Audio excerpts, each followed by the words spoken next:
Informação e contra-informação. Nada que não venha de outros séculos.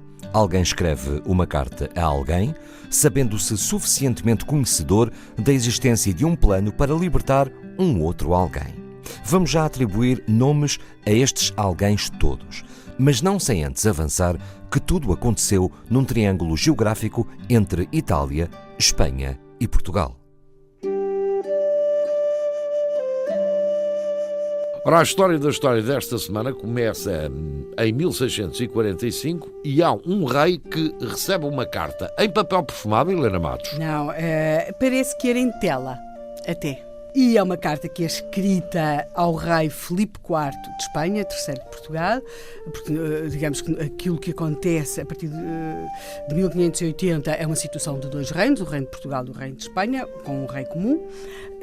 E essa carta é escrita pelo embaixador de Filipe IV de Espanha, terceiro de Portugal, em Veneza. Esse embaixador tinha um nome como competia ao embaixador de Espanha. Como é que se chamava? Dom Gaspar de Teves y Tello de Guzmán, primeiro marquês de La Fuente de Torno. E o que é que este homem escreve ao seu rei? Ele diz-lhe que teve informação, uma informação que lhe chegou por um tal Francisco de la Fuente Valdés. Ele diz que teve uma informação de que há um plano que vai ter lugar, ou que pode ter lugar, no castelo de Sforzesco, em Milão. Era uma fortaleza que estava transformada à época numa fortaleza militar, e temos de perceber que à época o reino de Espanha, portanto Filipe IV, controlava também Milão. Nessa fortaleza, é uma fortaleza que tem 12 bastiões, uma torre, e o número de bastiões vai mudando ao longo do tempo, porque esta é uma fortaleza sucessivas vezes assaltada, hoje felizmente transformada num espaço museológico, mas à época era uma importante fortaleza militar. Uma fortaleza militar que os espanhóis controlavam, e portanto aquilo que o embaixador de Filipe IV em Veneza lhe conta é que há um plano, o tal plano que lhe foi revelado, de que para libertar um prisioneiro, um específico prisioneiro que está nessa fortaleza. E havia muitos prisioneiros nessa fortaleza? Havia alguns, talvez não tantos quanto se possa esperar, tendo em conta a dimensão dela, mas há, sobretudo, ela guarda, ou serve para guardar, um prisioneiro que o reino de Espanha considerava particularmente valioso, e pode pensar... Portanto, é uma prisão de alta segurança, como se diz agora? Sim, de alta segurança mesmo. E, portanto, como é que se pensava tirar dali de dentro aquele homem? Ao que parece, segundo esta fonte do embaixador, o tal Francisco de la Fuente Valdés, o que diz é que há um plano que implica envenenar uma parte da guarnição para, em seguida, ser de lá retirado esse homem. Este homem é um prisioneiro que a Espanha considera particularmente valioso. Este homem é português.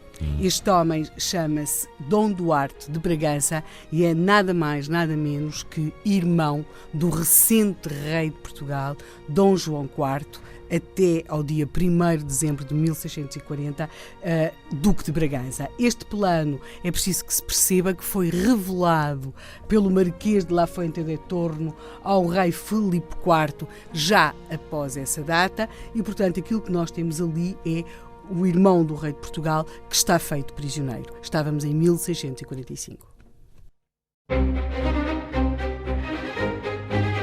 Na continuação da história desta semana, temos preso em Itália o irmão do rei e aventureiro, Rui Santos. 1645. Dom Duarte de Bragança, irmão do rei de Portugal, Dom João IV, está preso em Itália, Milão, mais concretamente. O que o levou a tal situação está por revelar, sendo que, não estando na condição de primogênito, isso o poderia ora fragilizar, ora abrir espaço para ser mais aventureiro, o que de facto foi. Estava fora de Portugal quando poderia ter tido parte mais interventiva numa mudança fundamental no seu país em 1640. Na história desta semana há um prisioneiro, é português, é o irmão de El Rei Dom João IV, Estamos em 1645 e este irmão do rei está preso numa prisão, diríamos hoje em dia, numa fortaleza, portanto uma prisão de alta segurança à conta do rei de Espanha, Filipe IV. Porquê é que estava preso o irmão do rei de Portugal? Bem, ele está preso porque Filipe IV considera que ele, de alguma forma, trabalhou para a causa da independência de Portugal. E é essa a acusação. Mas temos de perceber, este homem é um Bragança, não é? Ele nasce, tal como o seu irmão Dom João IV, em Vila Viçosa, e podemos interrogar-nos como é que este homem aparece em Milão, que ele está preso em Milão, não está preso em Madrid. Convém recordar que Milão está sob a jurisdição de Espanha, de Castela. Mas temos de perceber aqui uma coisa, quer dizer, seria normal ou expectável que ele estivesse preso em Madrid, porque de facto houve várias famílias nobres portuguesas que estavam em Espanha, aliás, o próprio Dom Duarte de Bragança passou por lá, e portanto há aqui esta questão, seria normal, mas o que é que este homem faz em Milão em 1645? Para isso temos de recuar um pouco na sua vida. Este homem, à época, está com 40 anos, ele tinha nascido em 1605 em Vila Viçosa, aliás, onde a família Bragança tinha o seu palácio, e ele é um filho segundo, não é? Portanto, o mais velho é Dom João, e a questão do destino destes filhos segundos era alguma coisa que se colocava muito na época, não é? O que é que ele vai ser? O irmão ia ser o Duque de Bragança, ele vai ser o quê? Ele era um homem que tinha... E colocava-se em relação ao filho segundo e ao terceiro e ao quarto, a todos eles, era isso? Sim. Só o primeiro é que estava predestinado, não é? Sim. Ele era alguém que tinha uma grande ansiedade de protagonismo, de feitos militares, e daí que fosse normal que procurasse um espaço para o exercício dessa sua vocação militar, de aventura, que o levou, aliás, à Espanha. Ele esteve em Madrid, na corte dos Filipes, onde sai bastante agastado. Há também, para explicar essa sua saída de Portugal, para lá dessa sua vocação e ânsia de protagonismo, o facto de ele ter uma má relação com a cunhada, Dona Luísa de Gusmão, que era casada com o então Duque de Bragança, que depois veio a ser o rei Dom João IV. Tal, foi aquela que disse, mais vale... Rainha uma hora que duquesa toda a vida. Dom João, ao contrário de Dom Duarte, era um homem muito cauteloso, que hesitava muito, e portanto ela foi ali, terá sido decisiva. Bem, com tudo isto, este nosso Dom Duarte de Bragança acaba a oferecer os seus préstimos naquilo que vamos conhecer como Alemanha, não é? No Império. Sim. E ele vai oferecer aí os seus préstimos. Ele terá começado como sargento-general de batalha em 1636, já é coronel de regimento de cavalaria em Praga no ano de 1639, e é muito curioso. Nós já aqui falámos das revoltas do Manuelinho, sim, tudo isso que acontece em Portugal em 1637, 1638, aquela revolta que terá sido decisiva para que muitos nobres portugueses tomassem a decisão de fazerem eles uma revolta, porque se não a fizessem, ia ser o povo a fazê-la, e nesse momento o povo ia virar-se contra a aristocracia. Ele tem de vir a Portugal por uma questão de luto, de família. Ele vem a Portugal desta sua vida, digamos que muito bem sucedida nas armas, naquilo que conhecemos como Alemanha. Ele vem a Portugal em 1638, este Dom Duarte de Bragança. E quando vem a Portugal até terá sido sondado por alguns dos futuros conjurados para ser ele a liderar essa revolta, já que Dom João IV mostrava-se sempre, então apenas Duque de Bragança, mostrava sempre muito hesitante, se valia a pena, se não valia a pena ou não, se era ou não era muito arriscado avançar-se para uma revolta. A verdade é que ele está em Portugal, há sempre aquela ideia que ele era o homem que podia ter sido rei, mas ele está em Portugal em 1638, onde também regulou algumas coisas do foro da sua relativamente atribulada vida matrimonial, e em seguida regressa à Alemanha. Portanto, 1638, 1639 já lá está, distingue-se como coronel do regimento de cavalaria em Praga, e temos de pensar, quando finalmente acontece o 1º de dezembro de 1640, Dom João IV está em Lisboa, mas o seu irmão Dom Duarte está naquilo que conhecemos como Alemanha. Sabe-se que uma das primeiras medidas tomadas por Dom João IV quando se torna rei é mandar avisar o irmão, porque é de facto uma situação complicada. O irmão do novo rei de Portugal está fora de Portugal. O que é que a Espanha vai fazer? Como é que vai proceder?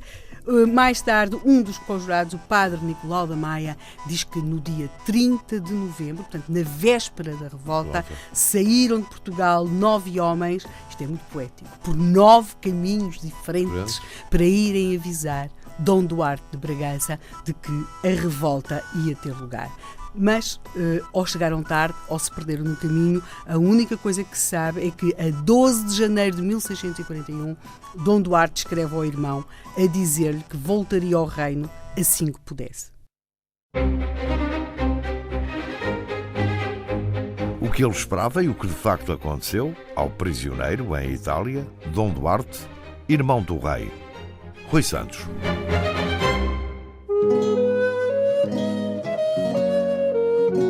Um prisioneiro famoso, ou importante, como lhe queira chamar, está no centro da história desta semana. Dom Duarte de Bragança, ausente de Portugal num momento de viragem da nossa história, rumou ainda a outras paragens, onde julgava ser objeto de proteção, o que acabaria por não ser exatamente assim. Então, na véspera do 1º de dezembro de 1640, aquilo que viria a ser o rei Dom João IV de Portugal enviou ao irmão Dom Duarte 9 emissários por 9 caminhos diferentes, prevenindo daquilo que ia acontecer. Ao que parece, nenhum deles conseguiu chegar até Dom Duarte, mas em 12 de janeiro de 1641, Dom Duarte, ainda em liberdade, comunica ao irmão, portanto ao rei, que assim que puder está de volta. Sim, mas ele soube então o que se passava como soube toda a Europa, não é? Sim. Pronto, porque a notícia correu para a época célere, não é? Temos de perceber o seguinte, Dom Duarte, de facto... para a época era uma coisa de quê? De uma semana? Sim, demoraria alguns dias, sendo que quando as pessoas tinham emissários especiais, chegava mais rapidamente. Agora, nós temos de perceber uma coisa, Dom Duarte disse ao irmão que regressaria ao reino assim que pudesse, mas entretanto ele não vem para Lisboa, ele vai sim para Ratisbona. E vai por via marítima, ele segue pelo Danúbio, porque ele tem de resolver problemas dos seus homens, das suas tropas. Ele vai encontrar-se porque ele comandava tropas na Alemanha, ele vai encontrar-se com o imperador Fernando III, com quem, aliás, sob cuja proteção vivia, e, portanto, é isso que ele vai tratar. É o patrão? Sim, em certo sentido, e é um homem que mostra até aí grande respeito por ele, e, portanto, o Dom Duarte de Bragança vai então para Ratisbona. Ele vai por via marítima, vai pelo Danúbio, mas os rios à época eram importantíssimas vias de comunicação. E eram navegáveis agora. Navegáveis. E ele não sabe, ou pelo menos pode suspeitar, mas não tem a certeza, de que alguma coisa em terra está a mudar em relação a si. O que é que pode ter mudado? É a proteção, o grau de proteção que o imperador Fernando III lhe está disposto a dar. O que acontece é que o embaixador, ou se quisermos o representante de Filipe IV junto deste imperador Fernando III, este representante era um português, porque muitos portugueses tinham estado a trabalhar na corte de Filipe IV, dos Filipes, e muitos vão lá manter-se, é o caso deste português. É preciso também não esquecer uma coisa, o imperador Fernando III era casado com uma princesa espanhola.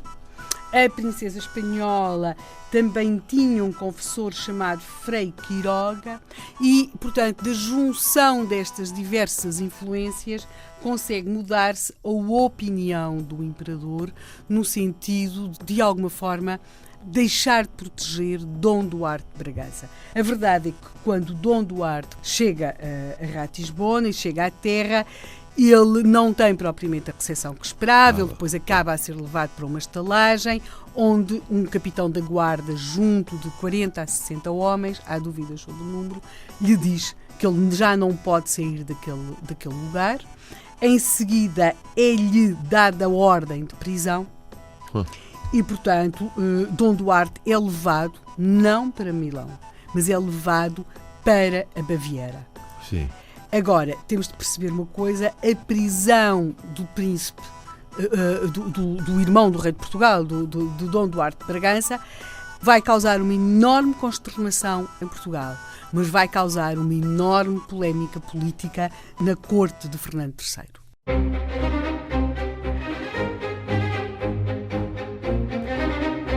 O preço de um homem, a respeito do qual se fazem variadíssimas perguntas. Rui Santos. À volta do nome de Dom Duarte de Bragança, geram-se variedíssimas e repetidas perguntas, desde a sua importância até à sua queda, num percurso que estancamos, pela conveniência da nossa narrativa, no processo de 1640 e da restauração da independência de Portugal. E se todos os homens, diz-se, têm um preço, Dom Duarte também tinha o seu, não por si, nem para si determinado, mas a si atribuído. Ora, ficámos nesta história da história desta semana, ficámos no pesar em Portugal pela prisão de Dom Duarte, irmão de Dom João IV, em 1600, já depois de 1640, a prisão na Baviera, às ordens de Fernando III, mas também problemas diplomáticos, e foi aqui também que ficámos, problemas na corte de Fernando III, que era o protetor de Dom Duarte, mas tinha deixado de ser.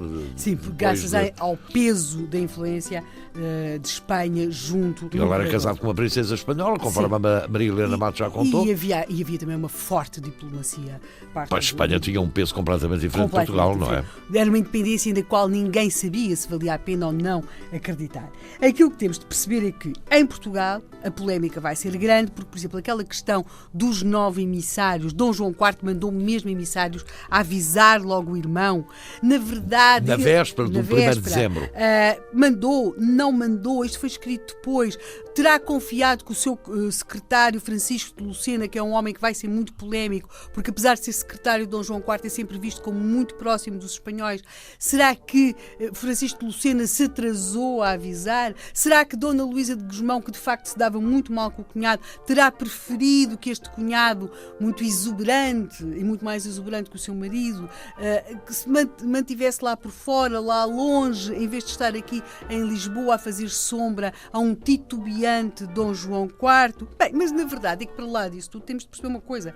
Avisar Dom Duarte de que ia haver uma conspiração em Lisboa não era muito seguro, porque fosse como fosse, era muito provável que os emissários fossem apanhados no caminho pelas redes. Se é que não iam trair, mesmo. Pronto, já podiam traí-lo, alguns daqueles homens podiam ser apanhados, em princípio ninguém avisa ninguém que vai haver uma conjura, e depois também nada levaria a suspeitar que Fernando III ia tirar a sua proteção a este nobre português, que tinha tido uma brilhante carreira nas armas aos serviços dele. E não é? Também porque, como avisavam muitas das pessoas próximas de Fernando III, isto era uma submissão extraordinária aos interesses de Espanha. O que é que dali eles ganhavam? Qual é que era o benefício? Não parecia haver nenhum benefício na detenção deste nobre português. Por outro lado, de facto, Castela ganhava ali um ascendente enorme, até onde é que depois disto ele iria chegar. A verdade é que Fernando III confronta-se com críticas fortes por tudo isto que fez, mas Dom Duarte, que estava na fortaleza, estava preso, começou por estar preso na Baviera, é levado para a prisão de Graz, na Áustria. E ainda estamos na Áustria, porque no princípio desta história já estávamos em Milão.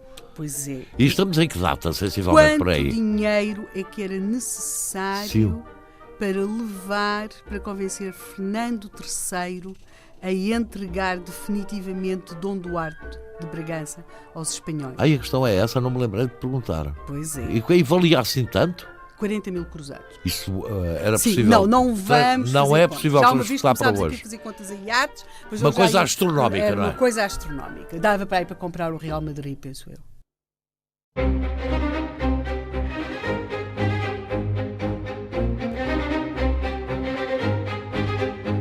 E a história da história desta semana acaba como começou. Rui Santos. Dom Duarte de Bragança está preso em Milão. Assim começou a nossa história e assim acabará. Não sem que se releve a extrema importância que uma figura relativamente esbatida nas páginas da nossa história teve ainda que à distância, na conturbação das mudanças políticas dentro das fronteiras do seu país. Não foi concretamente um conspirador, mas foi um apoiante da mudança. Ora, se é verdade que cada homem tem um preço, o preço de Fernando III era um preço elevadíssimo, porque conforme disse ontem, no penúltimo capítulo da história desta semana, a Helena Matos, ele foi aliciado com o preço que estava para comprar hoje em dia ao Real Madrid. E ele foi aliciado para quê? Para lhe entregar, quer contar, Helena Matos? Sim, para entregar Dom Duarte de Bragança, irmão do rei Dom João IV de Portugal. Exatamente, Filipe IV. Ele, contudo, Filipe IV nunca de Espanha, o traz Filipe IV de Espanha, que tinha sido terceiro de Portugal, nunca traz Dom Duarte de Bragança para Espanha. Ele vai ficar em Milão, na tal fortaleza de Quando Milão. começou a nossa história, em 1645. Exatamente, com um embaixador de Espanha em Veneza a comunicar a Filipe IV que há um plano que implica envenenar uma parte da guarda, um plano para libertar Dom Duarte de Bragança. Esse plano, na verdade, não seria exatamente nesses termos, mas alguma coisa terá de facto existido, ainda a possibilidade de ele ser de lá retirado, tanto quanto se sabe, o próprio Dom Duarte de Bragança era um militar experimentado, é preciso ter isso em conta. E, portanto, qualquer militar experimentado duvida de planos de fuga mal concebidos, porque quando é que um homem pode ser morto à vontade? Quando tenta fugir de uma cadeia, não é? Pois. E, portanto, Dom Duarte de Bragança, apesar de tudo, terá sido um dos intervenientes para que o plano não fosse à frente. Agora, aquilo que Dom Duarte... Suspeitando eventualmente uma emboscada, sim, não é? De uma armadilha... E temos de perceber uma coisa, ele estava em Milão, sim, não é? O irmão dele era rei em Portugal. Ele teria, pelo menos, para se sentir seguro, de chegar à França. Sim. Cujo reino, a França, apoiava Portugal. Portanto, era uma viagem difícil, muito longa e muitíssimo arriscada. O que não quer dizer que ele não tenha lutado pela sua libertação. Dom Duarte Dom Duarte de Bragança, vai ser autor de uma correspondência extraordinária a partir desta fortaleza de Milão. O mais extraordinário é que ele estava proibido de escrever e aqueles que o guardavam estavam ameaçados de morte caso ele escrevesse. Tudo isto implicava cartas escritas com aquelas tintas que não se leem, que se têm de aquecer, com uns banquinhos, porque Dom Duarte assistia à missa diária, não é? Com um banquinho que, além de servir para Dom Duarte se sentar, também servia para se esconder lá dentro uma parte da correspondência. Por outro lado, ele desenvolve também muito com aqueles que o guardam um conjunto de sinais e cifras para ver se está ou não ser vigiado. Isso, Dom Duarte E ele dirigia as cartas que escrevia a quem? A várias pessoas, nomeadamente ao seu irmão, Dom João IV. O que é extraordinário é que ele, de facto, ao contrário do que diz Filipe IV, ele nunca conspirou com o irmão para acabar com o domínio filipino em Portugal. Mas ele vai, nessa correspondência, revelar-se, de facto, um forte apoiante da independência e de Portugal e da Casa de Bragança e do seu irmão. De facto, ele vai escrever muito, depois também escreve pela sua defesa, e ele vai ser espantoso, porque ele hoje é uma figura praticamente esquecida, mas ele vai ser um extraordinário trunfo diplomático de Portugal. Portugal vai dizer que ele é maltratado, que às vezes o regime da sua prisão é mais duro, de facto. Portugal vai usá-lo como um grande argumento diplomático. Portugal vão ser produzidos... Com conhecimento dele e a concordância dele. E vão ser produzidos inúmeros opúsculos dando conta da ilegalidade desta detenção, da traição do imperador Fernando III, de como o rei Filipe IV era de tal forma cruel que mantinha preso em Milão um irmão do reino de Portugal e, portanto, digamos que Portugal, isto aliás até vai ser dito às vezes por alguns diplomatas espanhóis, Portugal, essa batalha diplomática ganhou-a de facto. Ele foi durante algum tempo um símbolo, se quisermos, daquele lado negro de Castela que vamos ver crescer. Dom Duarte nunca mais sairá da Fortaleza de Milão, onde vai morrer a 3 de setembro de 1649. Portanto, o Dom João IV só vai morrer vários anos depois, só vai morrer em 1656, e Dom Duarte vai ser um dos mais poderosos argumentos da diplomacia portuguesa.